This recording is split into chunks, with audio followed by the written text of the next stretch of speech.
Yun. Doon sa kantong yun, oh. Doon kong makikita yung future girlfriend ko. Future asawa ko. Yun titinda ng kakanin. Pero naman, si Nerissa lang pala yung pupuntahan natin, eh. Mukhang singtamis ng kaanin ng mga titig mo, Nere, ah. Hindi lang.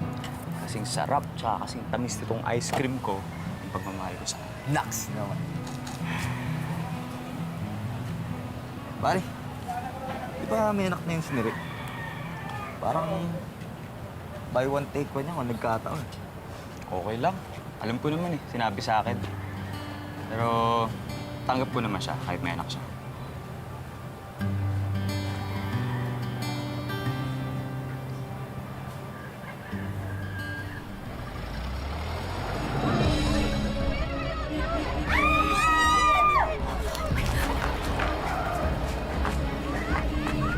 Uy!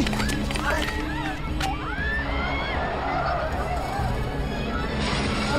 Ang sakit ng ulo ko! Aray! Ang ulo ko!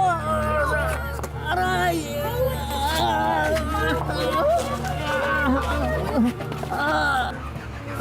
Dali niyo sa ospital!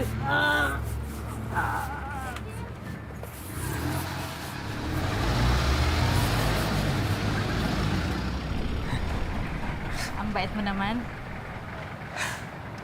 Hindi lang mabait. Cute pa. Ayan ka na naman. May na-aksidente na nga, tapos hindi pa natapos yung panliligaw mo. Ice buko ka ba? Ice buko? Kasi bukong-buko ko na yung style mo. Ah. Ube ka ba? Kasi pwede ba kita mahalin? Oh, baby.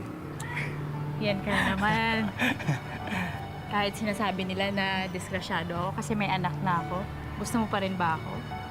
Kasi kapag ginusto mo ako, package kami ng anak ko. Walang problema. Kaya kitang mahalin. Maging tong anak mo, tanggap ko. Talaga? E de, tayo na. Oh? Yes! Woo! Ayun na! So, ibig sabihin ba niyan, ito ka na sa amin titira? Agad-agad? Grabe naman.